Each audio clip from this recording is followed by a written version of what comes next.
मुझे ये तो नहीं पता कि कौन तुम्हें क्या सिखा रहा है, क्या बता रहा है, लेकिन तुम जैसे भी मंत्र करोगे उसका असर जीवन में निश्चित पड़ता है। अगर तुम माँ लक्ष्मी के मंत्र पढ़ोगे ना, तो निश्चित ही तुम्हें आर्थिक सहूलियत महसूस होगी अपने जीवन में। अगर तुम माँ सरस्वती के मंत्र पढ़ोगे तो निश्चित ही तुम्हारा ज्ञान और ज्ञान संबंधी रास्ते खुलते जाएंगे।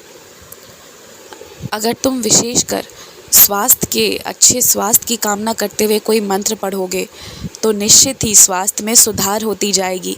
जो चिकित्सालय तुम नहीं करवा पा रहे, वो सब कुछ मुमकिन होता चला जाएगा। यदि तुम भगवान विश्वकर्मा के मंत्र वाहन के लिए करोगे ना, तो तुम्हें वाहन की प्राप्ति होगी। ये होता है, ये सच है। उस भगवान के उस एक रूप के अनेक मंत्र हैं ना, जिस तरह के मंत्र का पाठ करोगे उसका असर जीवन में देखने को मिलेगा। और क्योंकि ये कलयुग है ना, तो यहाँ ज़्यादा समय भी नहीं लगता, एकदम तुरंत उसका असर देखने को मिलेगा। लेकिन वो असर कम इसलिए हो जाता है ना थोड़े दिनों के बाद, क्योंकि तुम जो श्रृंखला बनाकर जिस तरह से करते जाते हो उसे तुम ही तोड़ देते हो। अगर तुम जारी रखोगे ना, तो निश्चित ही साल भर के बाद जिस क्षेत्र के लिए जिस कामना से करोगे ना, उसमें निश्चित ही तुम बढ़ोतरी और बदलाव देखोगे। ये तो है, इसलिए छोड़ो मत।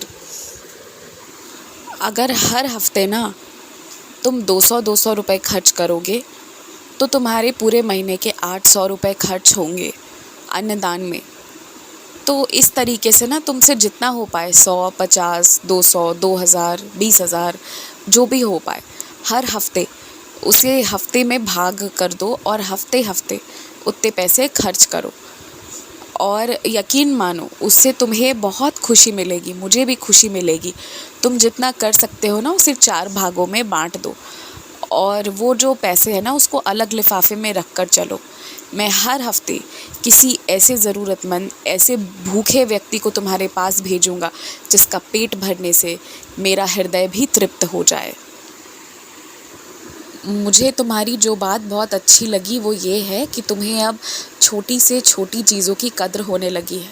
जो तोहफ़ा तुम्हें मिला वो तोहफ़ा तो तुम भी खरीद सकते थे, और उसके लिए कहीं बाहर प्रदेश नहीं जाना पड़ता, उसी जगह तुम्हें मिल जाता।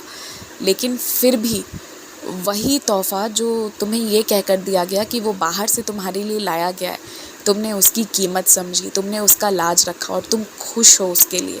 ये देखकर मेरा दिल बहुत बहुत प्रसन्न हो गया है कि तुम्हें जो मिल रहा है अब तुम उसकी कीमत समझ रहे हो। मैं बहुत खुश हूँ इस बात से। हालांकि तुम बहुत दूर बैठे हो, लेकिन जिस जगह से तुम किसी व्यक्ति को खोज रहे हो जो तुम्हारी सहायता करे सही जगह पर पहुंचने के लिए ना, तो वैसे व्यक्ति को मैं तुम्हारे संपर्क में जोड़ दूंगा माँ काली के माध्यम से। तुम बस थोड़ा सा उनकी उपासना करो, मन में उनको नमस्कार करो और तुम्हारी सहायता होगी। खुश रहो, आनंदित रहो। पता है, सबसे पहले कोई चीज़ पूरा नहीं होता है, पहले उसके बारे में सोचना पड़ता है। जो आज तुम्हें लगता है कि इतनी बड़ी बड़ी इमारतें हैं, इसमें एक छोटा सा जगह तुम्हारा भी होता, आज तुम्हें सोचना पड़ेगा, तब कल तुम्हें वो जगह मिलेगा। उसके लिए रास्ते भी तुम्हारे निकलते चले जाएंगे। और अगर तुम ये सोच कर चलोगे ना कि पूरे जीवन धक्का खाना पड़ता है, तो सब कुछ तुम्हें वैसा ही प्रतीत होगा। आराम में भी तुम्हें तकलीफ़ नज़र आएगी। लेकिन अगर ये सोचोगे कि हर काम अच्छे से आराम से किया जा सकता है और हर काम आराम से हो रहा है, हो भी जाएगा, तो देखना तुम्हें उसी की अनुभूति होगी। तुम्हारा मन बस है, वो जैसे उसे तुम लेकर जाओगे वही वो तुम्हारे शरीर को एहसास देगा। और तुम्हारे कमर में जो विशेष दर्द है ना, उसका उपचार कराओ, नज़रअंदाज मत करो, बाकी सब ठीक हो जाएगा।